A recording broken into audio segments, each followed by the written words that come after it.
Welcome back to the show, everybody. This is the Upper Tier Podcast. It's Thursday. It's Thursday's Tier Talk.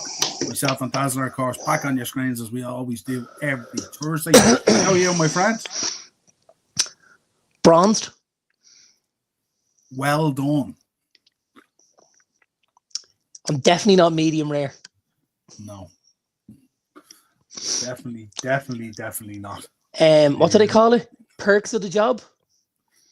That's it. Yeah. I didn't do too bad myself, actually, today. I did a hedge today and all, so it wasn't too bad. Did you? I was out there. Got a little bit done, I tell you. Yeah. I got half the hedge. Do the other half tomorrow. I got one of these hedge trimmers out of Lidl today. Right. And it comes with a battery. You get the battery and the charger. So it's wireless. And I tell you, it's the business. The difference between that and having to roll out the extension leads and all that. Yes. Kind of stuff, and worried about electrocuting the bejesus out of yourself by cutting the cord, right? Yeah. You know, I bought a new one 2 years ago. I said to Ben wanted to go out and do the hedge, get a start on it. And I said, Ben, just be careful of the cable. And I didn't even get out with the ladder to him, and you cut the cable in two. Stop. Yeah, went straight through it. I heard the trip switch going in the hall, and I knew something had happened, and it could be only one thing. Oh, no. So there you go. So now there's no excuses. So folks, make sure you're subscribing to the channel, hitting the bell notification button, and dropping a like on the video. Don't forget to check out Pro Wrestling Weekly. We did it on Tuesday with the boys. Tribute show to Sabuine and all came on, so it was a fantastic panel on the night. And also on Monday, Browner was on Monday giving us an update of shows coming up, including an evening down in Wexford tomorrow night with Wes Brown and Brian McClare. So check that out in aid of Wexford Celtic FC, who are planning on putting in an Astro. Terry Cook joined us as well, the secretary of the club, and we had a good old chin bag on Monday night. So make sure you go check that out as well. Very good. The chat, Zach is there. Big up, Zach. Thanks for joining us. Hope you're well, my friend. And Baz is in as always. Big up, Baz. Hope you're good, my pal. Barry, I just need an update, pal, if you wouldn't mind. I'd either like finger up, finger down, or undecided. Would you mind, Barry, please? That'd be great. Thanks for your help. I appreciate it lots. There you go. So we have a bit to get through tonight. So we have a Premier League preview. We're going to take a look at the League of Ireland games as well. Some big ones coming up. Unbelievable, the title races at the moment. We're going to take a quick look at the Ireland squad, and congratulations to Josh Hounahan, I think it is, off Shamrock Rovers, who's been called up to the squad. So hopefully he gets some minutes as well against Senegal in the two games coming up. And we're going to be taking a look at the championship final coming up between Sunderland and Sheffield United. Get Darren thoughts on that. We'll be taking a look at the FA Cup. We'll also be taking a look at the young player, the player, and the manager of the season, which I'm sure is going to create debate. Because we're both, I'm sure, not necessarily agreeing with the plethora of players that was selected, I would imagine. But before we begin, dare I say, a bit more closer to home. Congratulations, Bologna, Coppa Italia. Darren, I know you were there for one of their games. I was there last season. This is where we procured one Joshua Zirkzee from. And I saw Bologna beat Lazio in the Stadio Olimpico last year, 2-1 in a league game. They went the goal down, and in the end, Zirkzee got the winner. No. We might need more information later after the show. We're going to make this a three-way call in a little while. And yeah, we saw them, and it was they were very, very good. They were very well drilled. But one thing I will say is that was under one Thiago Motta, who was since gone and taken the Juventus job and stuff like that. So, this is huge for them. There's some really tidy players there. The boy Lewis Ferguson, obviously. I'm a big fan of the boy John Lukumi, the centre back. You've got Ricardo Borsellino. So there's a couple of good footballers here as well that may again be pillaged, shall we say, from Bologna after winning this trophy, Mm. And we have to say congratulations to one Lewis Ferguson from Yeah, Scotland. just mention them. Yeah. He's a really tidy player. He's a really tidy player. Very, very Scottish, very combative in the middle, but has a couple of nice touches as well. But he's really busy in that engine room. I will be very surprised if somebody doesn't try and Coax pick. Yeah, I'll be shocked because he's there a couple of years and he's done pretty well. Like in the 3 years he's been there, I'll be surprised if he doesn't get cherry picked out of there. To be honest with you, there was a debate today actually whether he was the second or third Scots player to do it. Apparently, they were talking about Rose Riley as being the third or something like that. So I didn't get the middle name, unfortunately. And what about the boy Calibra? We have to talk about as well, who won the Super Cup with Milan, and then then was sent to Bologna from Milan and picked up the Coppa Italia. Not often that would happen in a season. Yeah, Davide Calabria. Yeah, good, solid player. Just didn't wasn't going to get the game time with AC Milan. Obviously, wanted to play a bit of football, which we like to see. Backed himself and said, "I'll go out on loan," and then ends up going out and doing a job for Bologna, which is super for him, Yeah, and I don't think that's happened too many times where a player has picked up both of them in the same season, basically. No, there's not. Yeah, absolutely. We love. Is this the beginning of the underdog story here in some of these games? Could we get the same thing happening? We will be talking about the FA Cup and also. Yeah, we shall see. 51 years since they've won a trophy as well. Yeah, which is huge. It's the equivalent of Newcastle winning that Carabao, isn't it? It's that kind of thing. The equivalent of Spurs winning that Europa League potentially. They're not Spurs have won trophies more recently, haven't they? Newcastle though, a much bigger club. Than Bologna. But it's terrific for them, for the fans, for the city and stuff like that. So hats off to them. And it's mad when you look at the graphic on the right, isn't it? The pathway to the final as well. A lot of quality in there, like, you know what I mean? I mean, obviously some of them are obviously caught up in Champions League and stuff like that and all, but still, like, Yeah, like, listen, you've obviously got Roma, AC, Inter, Lazio. So AC have come from that side. That's what you would describe as the tougher side. You got Juve, Bologna, you got Atalanta, and I'm not sure who the other one is. It's Empoli, and so that's the slightly weaker side where Bologna came from.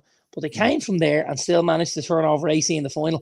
And that would have been a competition that AC would have looked at and thought, this could really help us, to build and obviously get that winning mentality and stuff like that. So it's huge for them. Really is. I have to say, last night watching it as well, beautiful trophy and great presentation as well. Real fabulous trophy, still, isn't it? Yeah. Fabulous trophy, absolutely beautiful. Yeah, absolutely. So there you go. Right, let's have a go at this, and if you're in the chat, you can have a go at this as well. Let us know what you think, who you're picking for your young player, and manager of the season. Darren, we'll get your thoughts first of all. What did you make of the selection? Would you have taken anyone out? Would you have put anyone else in? I was kind of saying today in our WhatsApp group to only pick 8 players from such a pool of players is kind of, I think I'd prefer if they went the way kind of like, like the way the Ballon d'Or starts out with maybe, I don't know, 50, 60, 70 players and then they whittle it down. I think that would be a better way of doing it, I think. Yeah, but at the same time, like when you end up with 8, we kind of have an idea who's getting it either way. So why would you drag? I wouldn't be a big fan of dragging it out as any much longer than it needs to be. This is an individual award. The teams themselves will have trophies in the cabinets by the end of this. So it's not necessarily as big, although it is great for anyone that wins it. I think there is at times that they certainly look to kind of share it around a little bit. Because let's be honest here, could I have made a case for 8 Liverpool players? Could have certainly made a case for 6 anyway, right? So, like, it would be very easy to load it almost, but I think it's about finding the balance between, you know, the team that wins the league and then other teams that are performing extremely well and stuff like that. I don't, and you're gonna laugh at me. I don't have a huge issue with the player of the season. For me, if I was gonna take one out, it'd be Chris Wood. Okay. Like, I can see Gibbs White. I think he's been phenomenal at Forest. Every single thing Forest do goes through Morgan Gibbs White. Manchester City are heavily linked with him. This is why he's a top footballer. Gravenberch, unbelievable, great season in that 6th role for Liverpool. Isaac, probably the standout number 9 in the league. In Buemo, another year under his belt of racking up great numbers again, goals, assists, performances. He's one of the most revered forwards in the league now. Declan Rice, for me, again, I have Declan Rice there all day long, and I know in the chat there was a couple of lads that aren't big Declan Rice fans. I was reading this today, all around X and social media today. There was huge questions around Declan Rice's inclusion, and that was across a plethora of fan bases.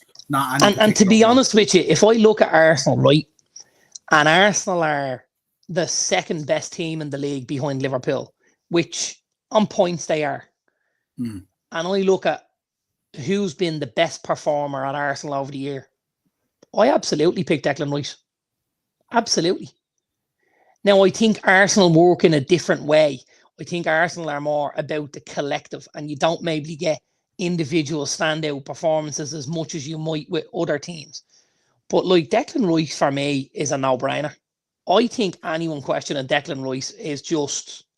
Well, I think it's a no-brainer if you want to include an Arsenal player. But you don't necessarily have to include an Arsenal player. No, but I mean, if Arsenal finish second in the league, above Forest, above Newcastle, and above Brentford, why wouldn't there be an Arsenal player ahead of Gibbs, White, Isaac, I'm not saying there shouldn't be. But what I'm saying is, when you look at a lot of the players, if you think of a lot of the players that we've highlighted this year, that we've spoke about ad lib, they're not on this list.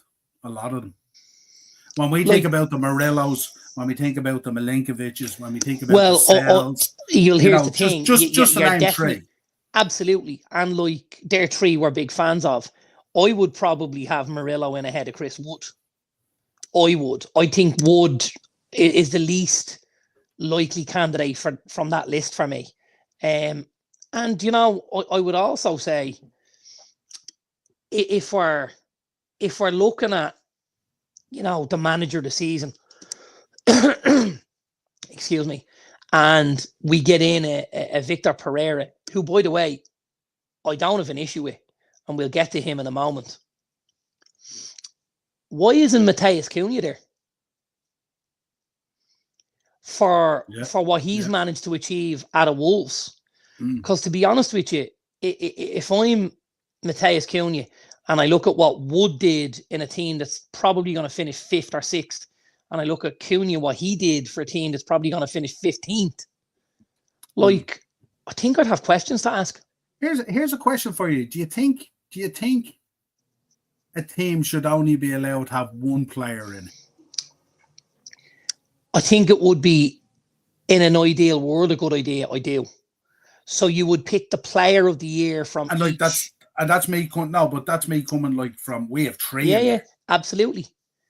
Yeah. No, you know. So then, okay, let's say they pick 8 teams and they say, okay, the best player from such 8. It might not be the first 8, because again, like, City haven't had a good season, so I'm not going to pick a player, right? But Bournemouth have had a decent season, and I might decide to put the boy Dean Huyson in, or I might decide to put Justin Kluivert or Antoine Semenyo, right? So I could do it like that. I think having one would probably give you a more balanced view of the league. That's why I was kind of thinking, if it started out first of all with 20 players, with one player from each team, let's do it, like a Eurovision. and then you slowly whittle it down. So look, at the end of the day, we know potentially it's probably going to end up Mo Salah. We know probably it's going to end up potentially Arne Slot. We kind of know this kind of, right? Let's put that out there. In terms of the young player, we can have a conversation about that. That's definitely a more of a conversation. But I think it's going to go that way. But I still think in terms of recognition for the likes of a Kluivert and a Cunha and stuff like that, even to be on that list of 20 should be a big deal to those players.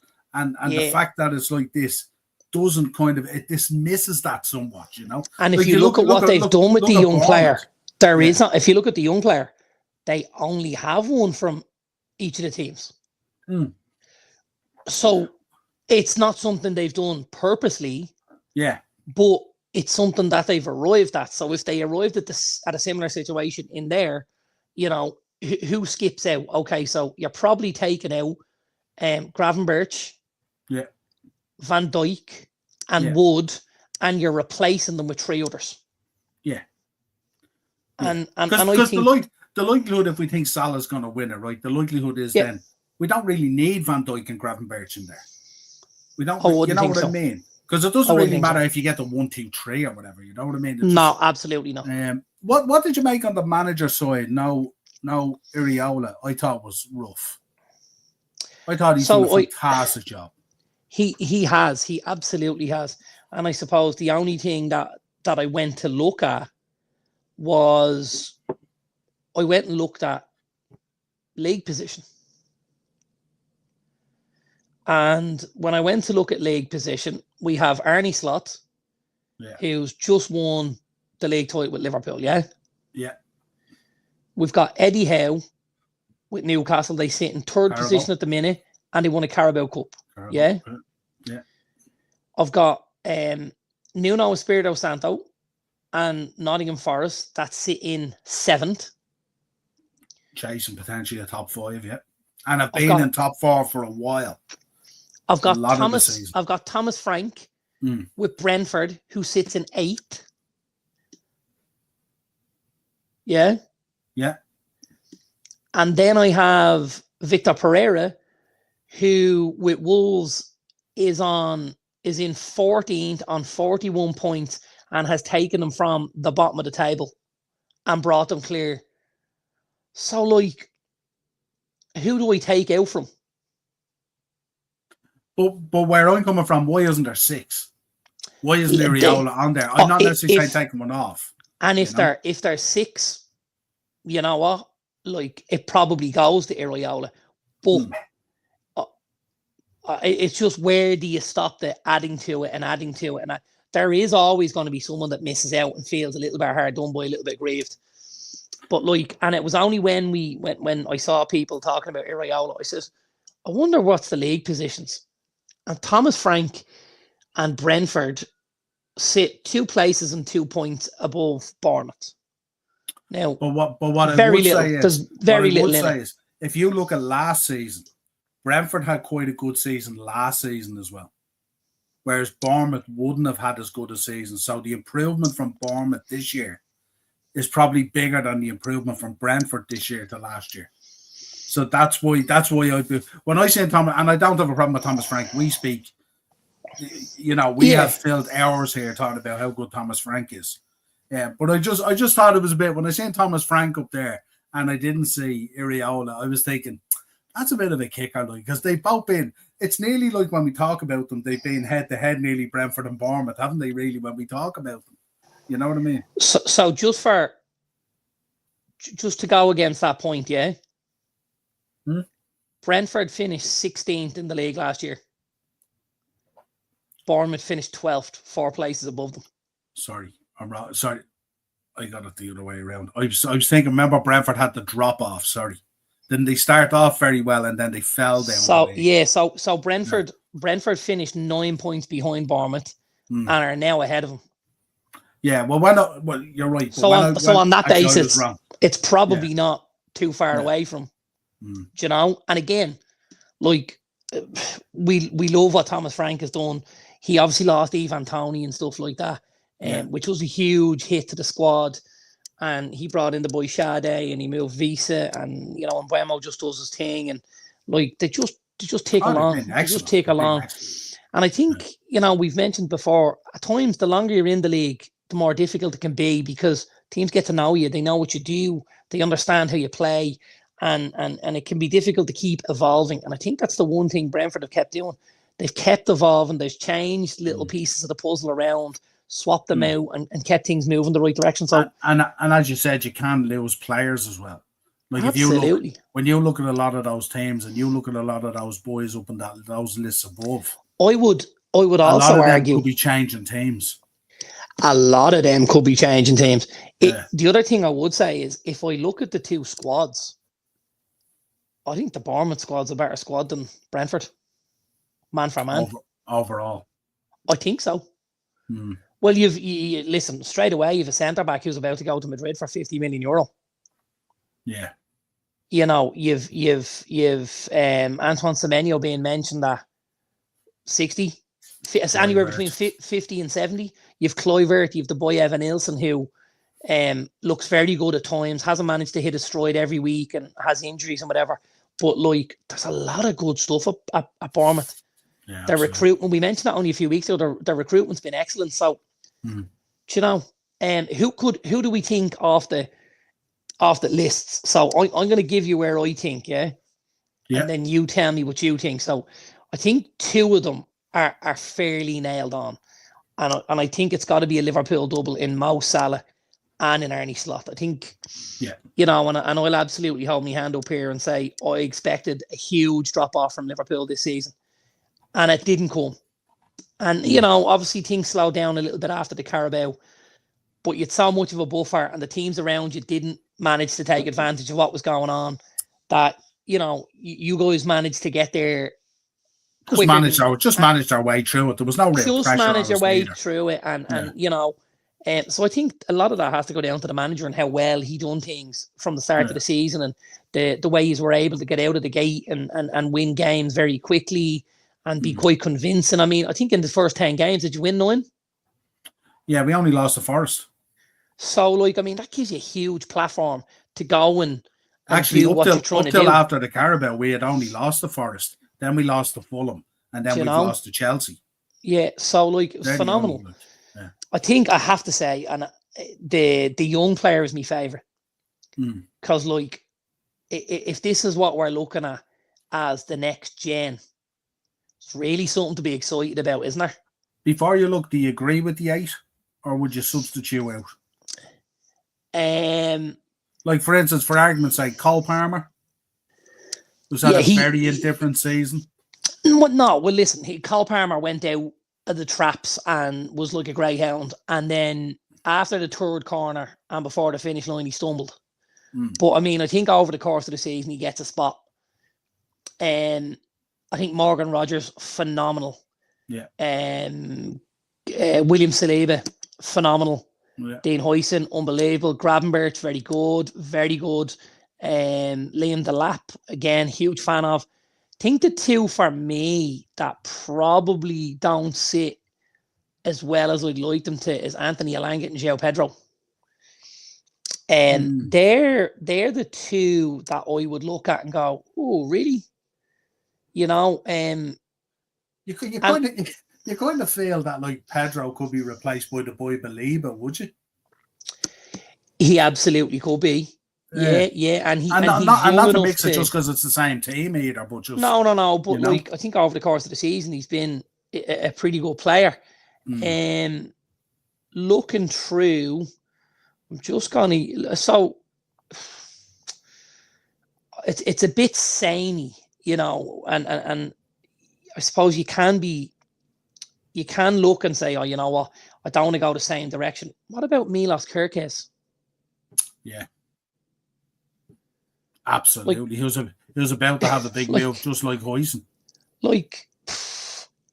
Can he feel aggrieved? I think he can feel aggrieved. Has he been better than Anthony Elanga over the course of the season? I would have thought so. I would have absolutely thought so. Just based on the level of interest in the boy and the potential moves, and you know what I mean. I think it's a no-brainer, to be honest with you. I would certainly have the boy Kerkez. ahead of Elanga. And then with Pedro, like, there is a couple of ways you could go. You could certainly look at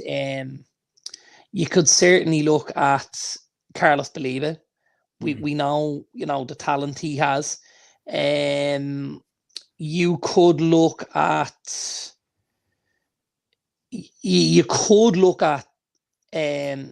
Eberechi Eze again, although the age might throw it a little bit. You could look at, I'll tell you who you could look at. And again, the only thing that's stopping this is possibly age, because this guy has been outstanding for me.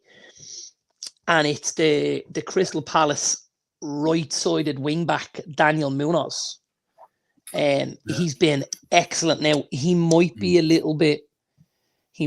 bit older than the rules would allow, because obviously it has to fit within a certain remit and stuff like that. How old are we? Hang on. Player profile. 1996. 28. 27. 28. He's 28. That ain't getting in. He's quite close to being 29, actually. I didn't realise he was that old. It's just, he only came into Palace, and that's why he came to mind, but I didn't think he was. I thought he was a bit younger than that. What age is Mateta? Mateta's young enough, because he went to the Olympics, I know. Now, let's see here. Mateta's 97. So he's 28, 27, 28. So he's also a bit older. Also a bit over. Listen, Kirkes and Baliba for João Pedro and Elanga. Yeah. Tell you who else has been very good. And it's just, and me personally, I think he's had a better season than Elanga, and he plays for the same team. The boy Elliot Anderson has been outstanding all season. Absolutely, yeah. He's been outstanding. And the boy Hudson-Odoi, who's been super player as well. He's a bit actually, he's a little bit older, but the weird one was, I actually seen him linked with United today. Hudson-Odoi? Yes. Yeah. He only has 18 months left on the deal, or a year left on the deal. And apparently that's where there might be a possibility to offload now. Not somebody I'd be overly fond of. And only for one reason, not on talent or ability. For talent or ability, I probably throw him on my back and swim down the Thames. However, his injury record is really, really poor. And he misses an awful lot of football. And that's not something I want to open the door to. That's not in your realm at all. It's not at all. Yeah. So lots of right. So who are you picking then? Who are you out of this list? Who are you picking for young player this season? So you're going with obviously Salah and Slot. I'm going with Salah and Slot, and I just think because of the fanfare around them, they'll give it to the boy Huijsen. Interesting, even though he's leaving. Yeah, I think they'll give it to him. I do. And other than that, it'd be Gravenberch or Rodgers. Yeah. I wouldn't be shocked to see Liverpool do the treble. It wouldn't shock me. But like for me, the top three on that young players list are Huijsen, Gravenberch, and Rodgers. Saliba's very good as well. He is, but I don't think you can't separate any of them really. He is, but I don't necessarily think Saliba had a standout season this year in comparison to say last year. Yeah. Yeah, no, you're probably right. It'll be interesting. It's going to be interesting to see who gets at Newcastle. At Newcastle, could you make a case for either of the fullbacks, Livramento and Hall? Absolutely. Hall has been excellent. Livramento's been outstanding as well. I think obviously with Eddie in there and Isaac in there as well. And listen, you could make a case for a boy that we weren't overly fond of either. Jacob Murphy has had an amazing season. Done very well. Done very well. This is a guy we were hammering out the door at the start of the season. And we're very happy to be wrong as well. Very happy to be wrong. Bruno Guimaraes. Yeah, Bruno, also, absolutely. Has he had a better season than Chris Wood? I think he has. Oh, yeah, absolutely. Harvey Barnes, since he came back in, I know he missed a lot of the season as well, but since he came back in, unbelievable. So, like, it is very, very subjective. And you could go a lot of different ways with it, you know? Yeah, absolutely. Well, listen, we've got quite a spread out of fixtures. I'm sure for your fantasy football, you've been having fun with this. But let's begin then. So tomorrow night, we've got a lovely double header tomorrow night, haven't we? Chelsea versus Man United and Aston Villa versus Spurs. Two games that will have huge eyes on next Wednesday, no doubt. I don't know if you had any joy. Did you have any joy in the ticket scene or anything like that? Not yet. I was saying to Mark, a guy I know down in Kerry, Richard, he's a good friend of the shop. He's a huge Spurs fan now, huge Spurs fan. I think I told you the story before, how they wanted to buy 2 track jackets off him for their museum and he wouldn't sell them to them. They flew him over and he wouldn't part with them. Yeah, he got a ticket for the final. He sent me a screenshot there the other day and also excellent stuff, you know. So he's a nice fella as well, Richard. He's a good lad. Like. He'll enjoy that. Yeah, absolutely. So I think we're going here with. Are we going here with Chelsea Villa because much changed sides? Absolutely. Absolutely. Now, what I have heard is two interesting pieces of news on the Man United side. Number one, the boy Aiden Heaven is back in the squad for tomorrow night. He's been absent for quite a while. And that coincides with the injuries to Matthias de Ligt and Lenny Yoro. So it may be a situation where it's 2 out and 1 in to balance the books as such. I don't think either player has been ruled out of the final, but they are definitely out of tomorrow night's game, and they are in a race against time to make it for Wednesday. And the other piece of information I got out earlier on was that Ruben Amorim actually spoke about how some of his players may actually be playing for their Europa League spot. So there could be an opportunity here for some players to throw their hat in the ring and get a start against Spurs, having maybe not played a lot of football or having maybe not played in the last round. I assume he would be talking about the likes of Ahmad and probably Kobbie Mainoo. He was quite irritated over the West Ham game, wasn't he? When you listen to him, he wasn't happy at all. Like, yeah, absolutely. He was, and I know none of us were happy, of course, but I think he was quite irritated at the lack of effort or whatever it was. You know what I mean? More so than anything. I can understand it to a degree. The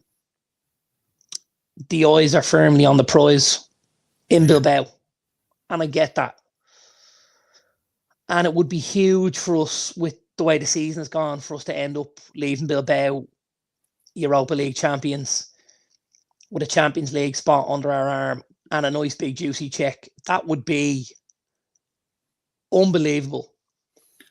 But I think, you know, that's probably the greatest get out of jail card, isn't it? Really? Oh, it is. Like, listen, for one of these teams, one of these, because Spurs are in an equally, you know, desperate position. Yeah. One of these teams is getting the biggest get out of jail card in history.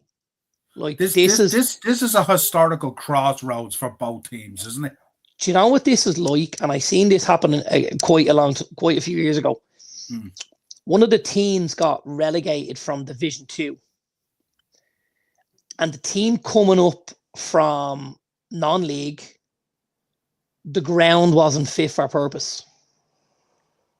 And they gave the team that had been relegated the spot back. Yeah. Rather than giving it to the team below, you know, the second place team in the league, they allowed the team that were relegated to keep their league status.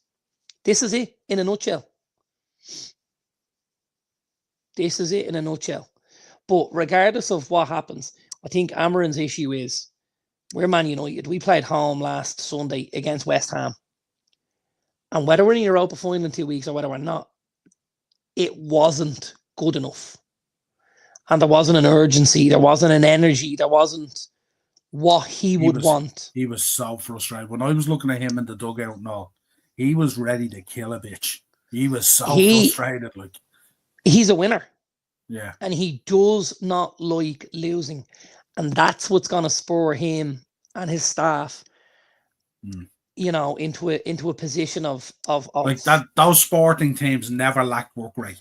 No, never lack work rate. Not endeavor, not work rate, not ideas, you know, not values. There was no lack of connection with the fans. None of that. His problem though is going to be options, isn't it? That even if people don't perform, he hasn't got a whole lot of options, has he? I think he's got a couple of options. I know, listen, he doesn't necessarily have a striking option, but I think he has options. Like if we think, okay, what's going to start? It's going to be Højlund. It'll possibly be Mount and Fernandes. Possibly. If it's Højlund, Mount and Fernandes, that also means you've got Garnacho and Ahmad to come off the bench and possibly a Manu. Like, that's a lot of energy. That's a lot of talent. That's a lot of ability. That's the way I would play the cards. I would go in with Mount and Fernandes, knowing they will press, pen Spurs in, hem them in, drain them and sap of any amount of energy you can. And then in the second half, get to 61, 62, 63, and just call to the touchline and get the boys on. Make the usual change, which is Ugarte from the centre. Bruno drops back into the middle with Casemiro. And then you've the two 10 spots, which you could have Ahmad and Garnacho, where you can now start picking the bones of what's left on the Spurs side. And you can also maybe push Garnacho to a 9 and drop a Manu into the 10 role, as we've seen that he can play in. That, like, I think that's probably... Are you going to be in a situation tomorrow night where certain players are going to have to be given maybe 20 minutes? Like, if you look at Onana, if Onana doesn't take any part tomorrow night against Chelsea, he won't have played in a game in nearly 2 weeks before that. He'll play the full game. Oh, Onana will play tomorrow night, you think, in Nets? Absolutely. Oh, okay, all right, okay. No, I was just wanted to get for that reason. Okay, yeah. Just to get that rhythm in there. Yeah, and I think giving him the breathing space and stuff like that is not a bad idea. Yeah, and taking him out of foreign line, but I do think he'll need to play a game before you get to Wednesday. Yeah, and the likelihood is keepers don't generally get injured playing games. True, yeah, and you don't want your keeper going in rusty either. Like, no, that's for sure. No, and listen, we know you could name a lot of them. Who's going in on the fullbacks? Harry Amas will play the left fullback role. Okay. And I imagine it'll probably be Patrick Dorgu. Just because there isn't a whole lot of other options. Unless, you want to maybe bring somebody in from the younger level. But I imagine it'll be Harry Amas and Patrick Dorgu.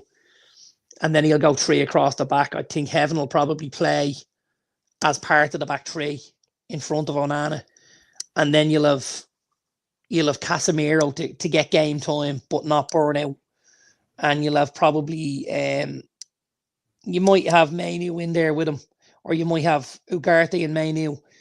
And then I expect to see, you might have Ahmad even in the wing back role with Amas and bench Dorgu completely and give him a game to get back and stuff. And then, Cheeto will probably start up front. Would you lean at all on the experience of Shaw coming into the final? Possibly, yeah. Like, Shaw could absolutely end up playing in the left centre back role tomorrow as well. I think Shaw's days playing as the wing back are pretty much over. I think if we're going to see him in a Man United jersey, you're going to see him as the left-sided centre-back as opposed to the actual left wing-back. Because if you look at, obviously, Dorgu, the energy levels are their next level, and the same with the boy Harry Amas. You're not going to take either of them out and then be stuck with Luke Shaw, who maybe can't do the job he could have done 5 years ago. You know what I mean? That pivotal kind of attack and play and delivery that he used to have was such a big part of his game. That's the only thing. He managed to do it from the left-sided centre-back role, though, a little bit. And I know he got an assist there a couple of weeks ago for it. It was a cutback, I think. And it was the same thing. He was actually left-sided centre-back because in the system, the centre-backs do have much more free rein to travel with the ball. And we've seen it quite a few times when I've spoken about Lenny Yoro. When we squeeze up. When we squeeze up and he picks the ball up almost just on the half circle at the halfway line. He picks the ball up there. He's first to the ball. He's first contact. And after first contact, he's driving 20 yards and he's on the 18-yard line. And you're looking going, why is he there? How's he there? But the system allows it because the 3 then splits into a 2. And then there's, you can pop one back in and we can shuffle across. Or it does give for a lot of fluidity, you know? Yeah. So what do you tomorrow night? What are you thinking? Chelsea Villa? Yeah. Our league form is very poor at the minute, but I'm more than happy to lose to Chelsea tomorrow night and beat Spurs next Wednesday. That's I've no issue with that at all. That's where the UI is, yeah. And listen, Spurs have the exact same scenario. They're happy to lose to Villa. They're happy to lose to Villa, which they will. Isn't it crazy how much it's mirrored each other? I've never seen going into a final to be so mirrored in terms of like both in the exact same scenario. Like it's crazy. Like they're in a very similar scenario. The only thing I will say is I fully expect Ange to be sacked either way. Whereas I don't expect Amrin to be sacked either way. So in one sense, there's less pressure on Amrin. There's more pressure on Amrin because he's hanging around, and there's less pressure on Ange because he's gone out the door either way, which is dangerous. Definitely goes if he wins. If he delivers silverware, still definitely goes. Goes either way. Yeah. Okay. Goes either way. I think that's been I personally think it's been decided. And by the way, do I get rid of him? Absolutely not. I don't. Absolutely not. I wouldn't get. But do I think Daniel Levy will? Absolutely do. Yeah. I'd say it was decided months ago, probably. I would say so. Yeah, I would have thought so. Right, moving into obviously Saturday. Then we'll touch on Saturday because we have the FA Cup. We'll take it chronologically by days. So we've got Palace versus Man City. Palace's record there down through the years and stuff like that and all. What are you thinking here? This is a huge opportunity for Palace. This isn't quite David and Goliath here, is it? Palace have been very good. Palace have been terrific. And I have to tell you, if Palace show up the way they did in the semi-final against Aston Villa, they won't be beaten. And I think Manchester City last weekend, obviously trying to get Haaland on the pitch and stuff like that against Southampton, it didn't necessarily land the way they would have wanted it. At all. At all. And at times in that game, City were dealing with stuff and you're thinking, I think I'll lose this game here. So I think City, I don't think City are as nailed on as people might think. I think this is going to be a real toss of a coin. And it's going to be about City, who shows up on the day. Yeah, with City at the moment, you feel like they just want to hit the back door of this season, don't they? And they don't really come across as if they give a toss. They just want to get out of this season, have a big transfer window, and bounce back next season. And I think for Crystal Palace, it's quite the opposite because they took a little while to get going, and they kind of bubbled, and then all of a sudden, it was coming over the side of the pot, and you're going, "Wow, how do I stop this?" And you can't. Glasner found the volume. He found the formula. Yeah. Obviously, Sarr as well coming in and taking the Michael Elise role was tough to begin with, but he's bedded himself in really well. 2 great goals in the semi-final. Eberechi Eze has been injured for a lot of the season, which made it very difficult. Mateo with the head injury. You Mateta with the head injury, but even losing the two best players you have, which were Elise and Eze. Eze injured, Elise leaves and goes to Bayern and goes and wins a championship. It's very difficult. And now with Eze back and Sarr playing off the same hymn sheet, like this is pretty close to the Palace we saw last season. And we know how dangerous they were. Yeah, and when they struggled as well, didn't they have? They were picking up injuries in midfield as well. They were, so they didn't have that midfield that they wanted, and we spoke about it that when that midfield came back, they'd look like a much more solid outfit. I think Mateta will cause them huge trouble. He's that on bastard, Saturday. Isn't he? He's that bastard. He will just call them huge trouble. Yeah. You've got the boy Munoz and Tariq Mitchell as the two wing backs. The lads just run all day long. Yeah. You've got the boy Hughes who likes to keep it ticking in the middle. And then you've got Wharton who can play on the front foot and pick the ball up. You got the three centre backs, Gahey and Lacroix and stuff like that. Again, they'll torture Diaz, won't they? Mateta will torture Diaz. He'll give him an awful And day you know what? Saturday. I'm actually all right with that. I'm not a huge Ruben Diaz fan, if I'm honest. Well, listen, we want Palace to win this, don't we? Let's put it out there. Oh, absolutely. And I think for football, I think it would be a good thing as well because you know what I mean. I think if City win it, they just put it in the cabinet and it'd be a little bit of shine on a really bad season. But I think if Palace win this, that parade will go on for days. Is it if you're a Man United fan, are you watching this on tender hooks? Because we've already seen Newcastle beat Liverpool. If Palace go and beat City, oh, you mean the football gods? Does that slant things a little bit in Spurs' favour going into the final next week? It certainly would raise hope that the underdog situation can happen. And like when I talk about Spurs being the underdog, we forget the results from this season as well. And that I don't think you've beaten Spurs since 2022. Spurs have beaten us 3 times this season. So, the whole underdog thing with Spurs being, and then obviously we go into Gary Neville's comments about Bruno being the only one that gets into the Spurs team. Absolute nonsense. I don't agree with it, but I can absolutely see where somebody can make a case for 10 Spurs players. Yeah, the guy who doesn't want it, the guy who's covering his ass. Because let's be honest, there's definitely United players there that Spurs team has been terrible all season. Yeah, it has. But don't forget, Spurs went through a massive period where they couldn't get players on the pitch. They couldn't get players on the pitch. Like if you go down through the team one by one, as Neville did, like I could see how you end up with 10-1. I could. But that's not where you'd arrive. And I don't think that's where I'd arrive. Onana or Vicario? For me, definitely Onana. No? I think so. No. I think so. Porro or Dalot? Well, Dalot's not going to be there, is he? From what I heard. But generally, it's Porro. Yeah, probably Porro, yeah. Okay, Dorgu or Udogie?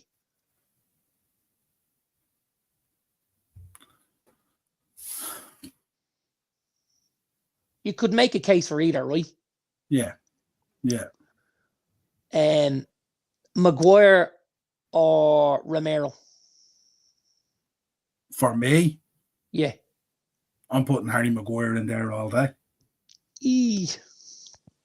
I think Romero is that guy that will cost you a trophy when you're in the trenches.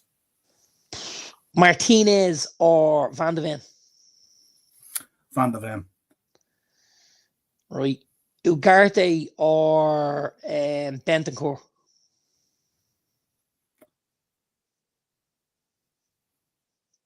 Probably Ugarte. Really? Yeah. And I'm only just saying it because I can see where somebody could Big up, choose. Romy. I could see where somebody could choose 10/1. You I'm, know? I'm thinking about coming into this final and how they've played. I'm thinking about how Ugarte, people wanted him hooked after 15 minutes of that game, and then he came alive and he was everything about that game. You know what I mean? Yeah, like he got obviously got the 2 assists and stuff like that. And yeah, the Bruno thing, obviously it's Bruno all day long. Solanke or Rasmus? Solanke. Son or Garnacho? Son. Brennan Johnson or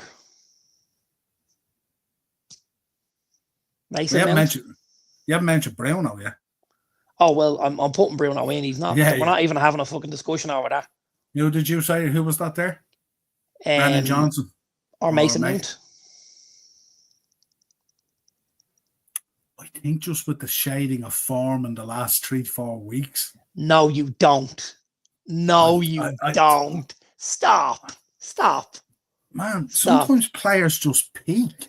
And listen, and I'm okay with that. I am absolutely okay with that. And it would it be to my but I just think, when you think of United and you think of finals, and you think of Spurs and you think of finals, I think you look at United you're thinking of. But hang on, not this United, but United went into a Man City FA Cup final. They did and won, and they won that Carabao Cup as well. And you know what I mean? And they just find a way. And until you've done that, you can't put a price on that kind of experience. And there's still players around that. And listen, I think the ceiling at United is higher. If you get,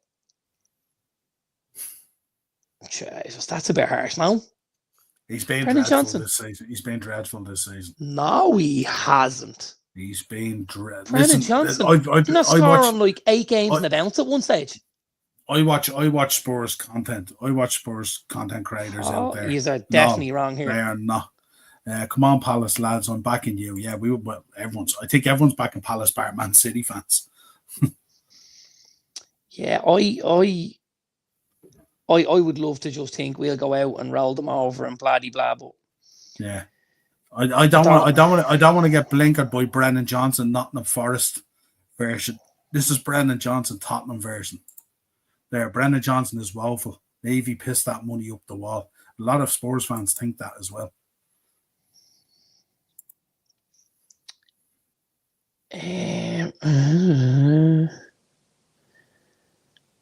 Sorry, I'm just looking here at. There's no dates on it. And listen, I suppose when you look back at it as well, has Son been any better than Garnacho this season? In reality, I mean, that's another flip of a coin, isn't it? Son's been awful this season. Yeah, he's been injured and he's had a loss of form and stuff. Brennan Johnson scored 8 games in a row, by the way, just so we all know that, yeah? For club and country, 8 games on the bounce. EFL Cup, Premier League, Europa League, Premier League, Europa League, Premier League, UEFA Nations League, and Premier League. 8 on the bounce, lads. He's a great smile. Think are being a bit harsh on Brennan Johnson. Goal and assist in 27 minutes against Man City. Goal against Roma. Goal against Fulham. Assist against Chelsea. Another assist against Liverpool in the 6-3. Goal against Wolves. Goal against... Listen, I'm not having the Brennan Johnson one. I'm not having that. Wednesday should be interesting then. I don't think you'll be sitting back on Wednesday night at 6:30 or whenever the teams come out. If Brennan Johnson's on there, I don't think that would be your worry. And He scored listen, against us twice this season, by the way. I'm a Liverpool fan, so I'm happy to be wrong. He scored against us twice this season, so I might be. We shall see. Right, let's get into it. So we're going with Palace, are we? We're going with Palace. Palace, right, cool. Right, Everton versus Southampton, last game at Goodison. Everton to smash the Saints, yeah? Absolutely. And great to see Everton keeping hold of Goodison. Great to see Everton keeping hold of Goodison. And making it the home of their ladies team. I think that's cool. I think that helps the whole situation with saying goodbye, knowing that it's still there, and you know what I mean. And that stadium that'll make a great home for the Everton ladies for the next number of years, and it'll be a huge step up for them as well to play at Goodison Park every week, you know. Yeah, and it's a huge financial commitment from the club as well. So well done, because no, that to me wouldn't sound like it's absolutely sustainable. That's like even Lily Phillips could score against Man United, not a massive accomplishment. Speaking of Lily Phillips, should we say any more? No. West Ham versus Nottingham Forest, big implications as well in the top 5 race. This is great stuff. I'm loving this at the moment. I think Forest have just hit the wall and shit the bed. What did you make of the owner? Yeah, listen, you understand it, don't you? Now, I don't think his general gripe was with Nuno, but I think he's like, lads, they're 2-1 up, just fucking see it out. You know, don't do anything stupid. Like, is it a 96-minute equaliser? It's something ridiculous that doesn't need to happen against a team that's already been relegated. It's game management. Yeah, I think the issue was he was going after the ref over the Awoni situation. Our thoughts are with Awoni as well, of course. Absolutely. He was on recovery as well. Great football and stuff like that. Ex-Liverpool as well. So I always think about those boys. Yeah, and apparently Nuno headed him off at the pass. So Nuno got the brunt of it because he didn't let him at the ref, which might have been, the right thing to do. It was absolutely the right thing to do if that's where he was making a beeline for. Apparently that's the case, yeah. So, but we shall see. But what are you thinking here? Do you think Forest can get this? They need this win, don't they? Nope, I don't see it. They don't get this win on the final day. It all falls apart. I see West Ham spoiling it and getting something here. Yeah, Nuno this season, pure quality. Yeah, absolutely. Absolutely. Has had a fall off though. Last 6 to 8 weeks, he's had indifferent results. I mean, really, Forest at this stage, when you look at some of the results they've dropped, they should have been cemented into that top 4, really. So frustration is huge, obviously. You reckon West Ham might spoil the party here? I do. I think they'll get something out of it. I'm going to say score draw. Score draw. Brentford, Fulham? Brentford and both score. Nice. Leicester, Ipswich? Leicester, Ipswich. Probably Ipswich. Score draw. Score draw. Arsenal, Newcastle. Another one. Big implications. Top 5. Huge implications. Top 5. Absolutely huge. And I'm going Newcastle here. I'm going Newcastle. I think Arsenal look like they've just hit the wall as well. You know, obviously the defeat in the Champions League semi-final would have hit them hard. Losing the league title would have hit them hard. And I think now there's a lot of guys look like they just want this to be over so they can all go on their holidays and come back and try again. Yeah. So I think it'll be Newcastle because I think Newcastle are just starting to get things moving. A lot of guys really building confidence after that Carabao Cup win. It could have gone the opposite. Suspended as well, isn't he? Yeah, it could have gone the opposite way where Newcastle kind of, after the Carabao, slowly slipped away. It's not been the case. They got straight back on it and they've built. Isaac will be on the score sheet. Bruno Guimaraes, Sandro Tonali, Sven Botman back as well for them. Huge. Fabian Schär, and a guy that I just have to mention because I am such a fan of this guy, Dan Burn. Are you really? Yeah. Do you know what?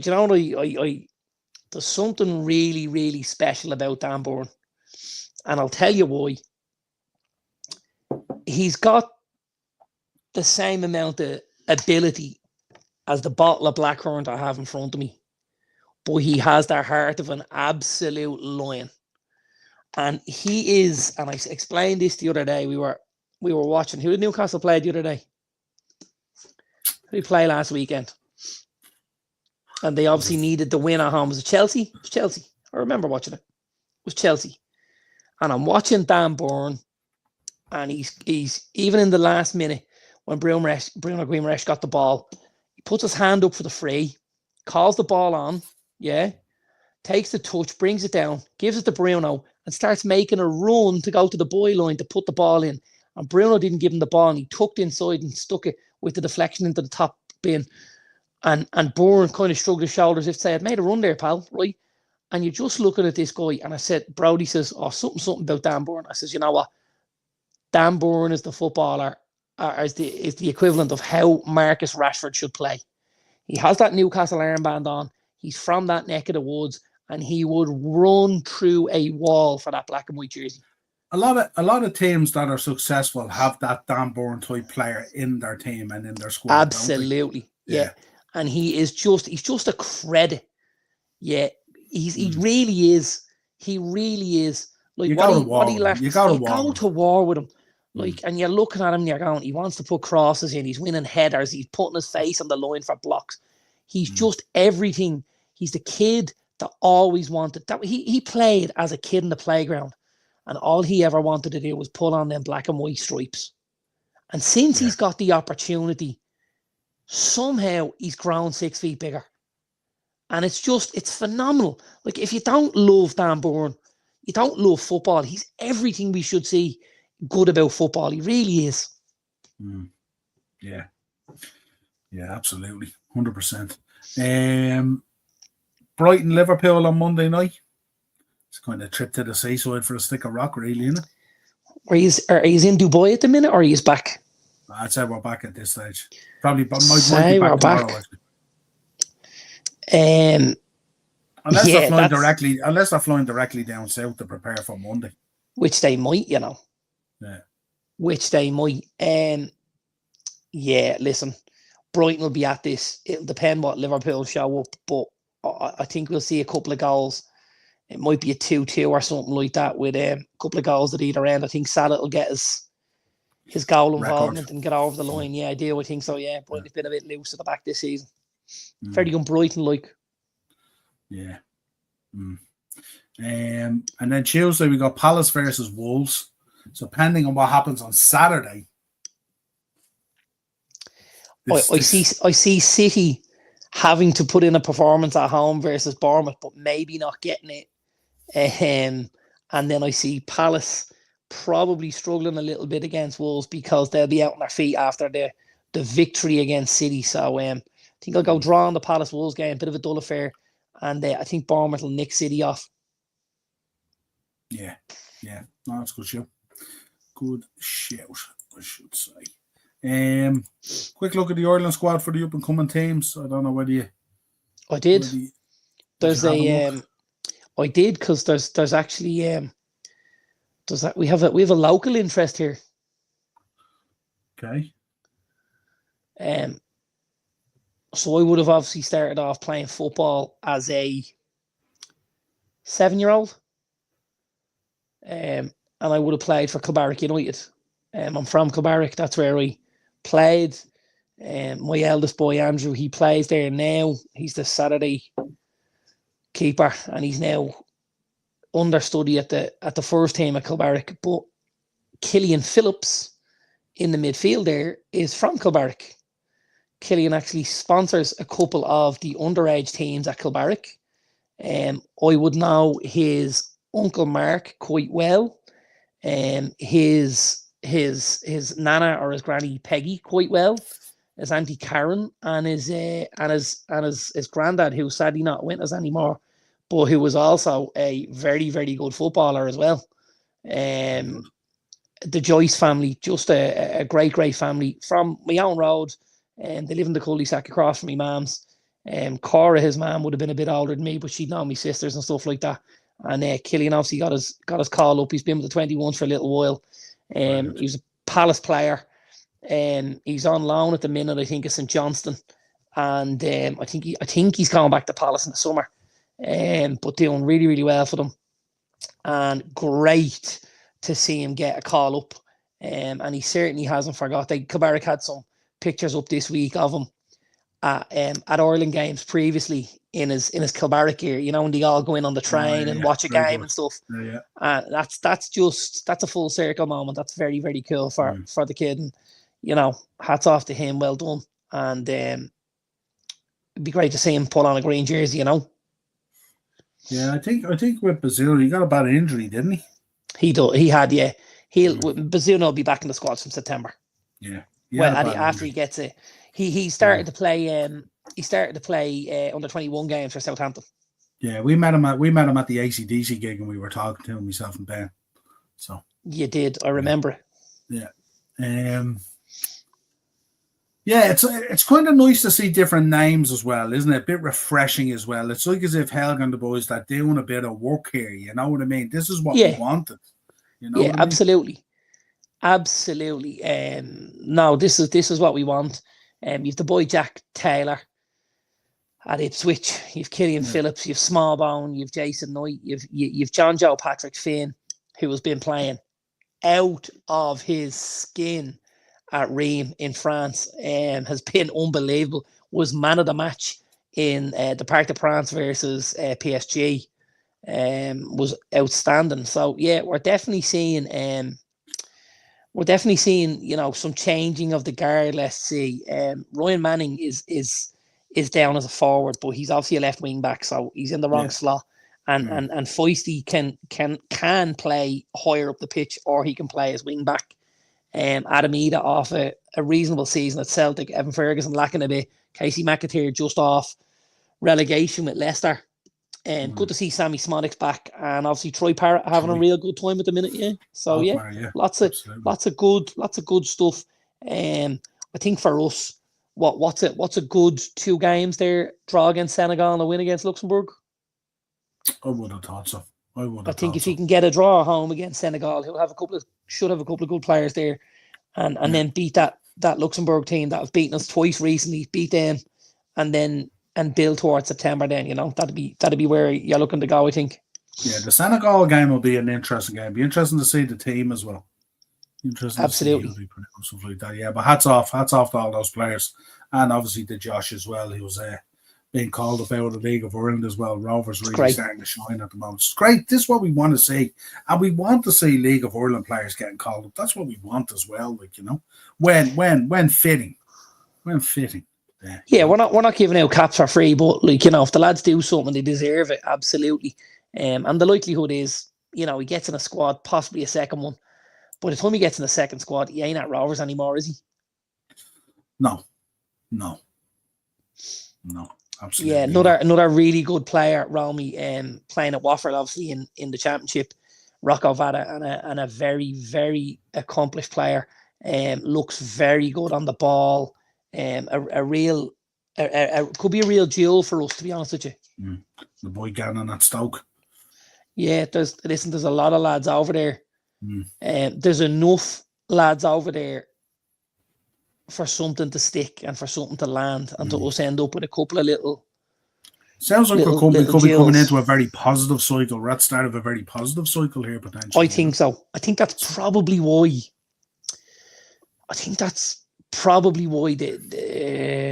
The appointment of the manager was a little bit disappointing. When you look at what's kind of maybe coming down the conveyor belt, and you think, get me something with a bit of sandpaper that could just polish these diamonds and shave off edges here and there. And then you get a dentist and you're going, fuck. Yeah, there's a lack of inspiring motivation there, really. Really is. Yeah, he's not the. Yeah, no, I agree. I agree from that point of view. Give me a show for the playoff. Well, you going Sunderland, Sheffield United? What way you looking at it? Who do you want? It's very unfortunate here, because I would love nothing more than to see Sunderland win this game. A couple of real good players there. We know, obviously, Joby Bellingham, Chris Rigg, and And then the two boys that they brought in up front, Wilson Isidore and the boy Mayinder, two really good footballers as well, young, French, talented footballers. I think the problem is they're probably bumping into a real good team in Sheffield United. A real good team in Sheffield United. I think any other year in the last 10, Sheffield United go up automatically. But obviously this year, Leeds and Burnley have just been outstanding. My heart says Sunderland because I know what it would mean to them, but my head says Sheffield United. Yeah, interesting. Roll me a Bellingham will finally be in the Premier League now. That's right. There you go. Well, the likelihood is he'll possibly be in the league, whether Sunderland make it or not, because he's been linked heavily with a number of Premier League teams. He has. Right, quick look at. Give me a quick fire predictions for this. I used to think it was difficult getting a bet up in the Championship. And that was until we started covering the electricity, because literally every week, like... It's tough, isn't it? Oh, my God. And the thing about it is you're never a million miles away. But you're far enough that you know. You know when you look at it and you go, why didn't I just do a treble? Like, that goes through your mind every week, doesn't it? From 8th to 1st, 6 points is just ridiculous. It really is. Yeah, it's ridiculous. Great for us though. Absolutely, but I just don't know which version and which team is showing up week to week. I watched Rovers on Friday night. They were outstanding. Yeah, and like I don't see anyone else winning it at this stage. That was as good a second half as I was saying from any League of Ireland team. They were really, really good second half. Jack Bourne absolutely was outstanding. See, when you can call on that kind of talent, it's very difficult for the others to keep up. Yeah. You know, you've Honohan just gone into the squad. And obviously draw to look real leggy as well, because they've been the boy brilliant. Noonan, and you've the other young lad as well. Like, it's just it's scary enough. Yeah, the Rover squad, it really is. A couple of good players there. I'm gonna go. Yeah, I'm gonna shock you, and I'm gonna go Bows in the Dublin Derby. Okay. I'm gonna go draw the Derry game. Yeah. I'm gonna go Galway at home to Sligo. Yeah, good show. I'm going Pat against Cork. Cork new manager going in. New manager bounce. What won't be enough? No. Won't be enough. No. Pat's at home. Pat's at home. It's Richmond as well. Pat's at home, and I'm going Rovers at home to Waterford. So, yeah. Interesting. And let's take a quick window before we take our bets. Let's take Division 1 as well. Did you do bets tonight? I did. I have 3 bets for you. Good man, because you didn't do any last week, eh? Well, I thought I'd be the backup plan tonight just in case. Good, good man. That was good. Yeah. Again, Bray so unlucky last week, down to 10 men. We're leading till the 89th minute. Dundalk found a way to get the draw. Dundalk trying to go invincible this season, according to John Temple. But nicely tightening up for those 3 as well. And a big opportunity, because obviously Cove entertained Dundalk this week, which could be very, very interesting, where Bray are at home to Athlone Town, who aren't doing too well. Give me your calls on it. So Bray by a couple. Yeah. That's a long L spin from Dundalk to Cove, isn't it? It's probably the longest spin in the division, is it? No, it wouldn't be. No, it wouldn't be, because don't forget Finn Harps are in Ballybuffet. Finn Harps. Yeah, Finn Harps, yeah. So that'd be Finn Harps to Kerry, obviously. It would be like they're obviously flying that, right? Yeah. I'm gonna say draw on the Cove game. Okay. I think Dundalk could be happy to take a draw and move on. Mm. I think drawing the Kerry Wexford game. Yeah. Treaty to take out UCD. Okay. And Longford to nip off Finn Harps. Okay. Interesting.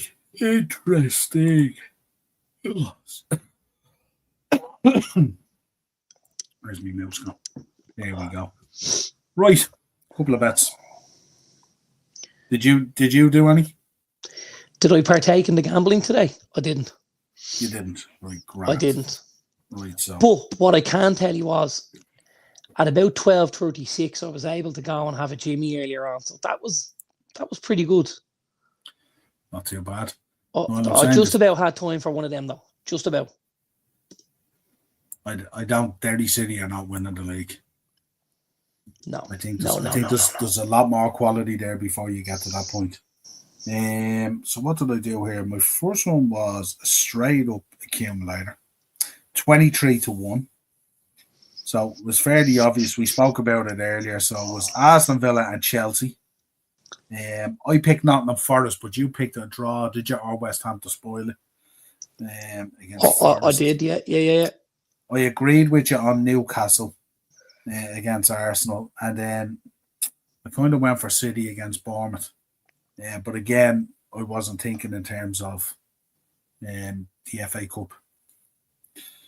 So Bournemouth's probably the better shout there. But that was 23-1 anyway. That was my first one. My second one was to be shown a card, and I only did a double on this, and the double pays 21-1. And I went for Ben Davis. I think he'll come in at Tottenham if they make changes. He'll be the guy that starts, maybe. Usually starts as the left-sided centre-back alongside the boy Kevin Danso. Yeah. So he comes in at 9-2 to be shown a card, and he's always good for a card, I think, as well. Yeah, he's not bad. And I went for a guy that normally picks up a card for Chelsea against yourselves. Mark Cucurella is 3-1 to pick up a card as well. It will depend who he's up against. If he's up against Ahmad, I think it's probably a great shout. If he's up against somebody else, it might not be as good. You'd expect Ahmad to get some minutes at some stage, though, wouldn't you? I would. So 21-1 for that double. And then my final one is anytime goal scorer. So I went with a treble here. So I went with Morgan Rogers, I went with Cole Palmer against yourselves, and I went with Alexander Isaac, and that pays 12-1 for the three. So that's it. They're the bets. Nothing wrong with them. No, not too bad at all. So we finish out. 2 comments. Don't underestimate the wisdom effect. I know you love that, boy. I did a bet. Ange will be staring a hole through the floor again. Easy money. And staring a hole through the floor. Easy money. Yeah, he'll have to pick that chin up then for Wednesday. Let's see. Silverware in the second season, as they say. So until next time, folks, subscribe to the channel. Hit the bell notification button. Drop a like in the video. Enjoy the absolute festival of football over the next 5 days. Basically, football nearly every single day as we lead into Wednesday. I don't know what Darren's plans are for Wednesday. I'm tempted to do a watch along.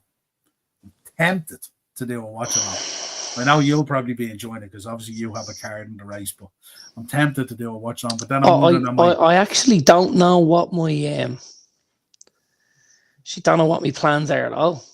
I may be in work. Yeah. You got to get that. You got to bring the tablet with you and get the L Sky on the tablet. I may be in work, so we'll have to see. Is that final? Is that covered on Virgin? Should be, I think. If it's covered on Virgin, then you'll have the Virgin Media app. Maybe. If I might have to ask me ladies, can I have Wednesday evening off? The juniors finish at 6:30. Mm-hmm. And I have a ladies' class from 6:30 till 7:30 and a ladies' class from 7:30 till 8:30. And I may have to ask them, how would you feel if... It's an 8 o'clock kickoff, isn't it? It's an 8 o'clock. 8 o'clock kickoff. How would you feel if I went home and got home for 10 past, 7:15. I got myself ready for the match and watched it. How would you feel, ladies? Which And is see fair, what they say. It's fair because it's a big deal. Oh, absolutely. Big deal. But so was women's tennis. So, you know, we'll have to wait and see. We'll have to wait and see. Right. Well, from me and from Darren, folks, have a safe weekend. Enjoy the football. I'll be back on Monday with the Monday mashup. And then we'll see what the rest of next week holds. Should be a bit of fun. I might have to get my Gascoigne jersey down out of the attic, we'll say. Just saying, we'll say. Yeah. We shall say. Folks, take care. Wear swimwear.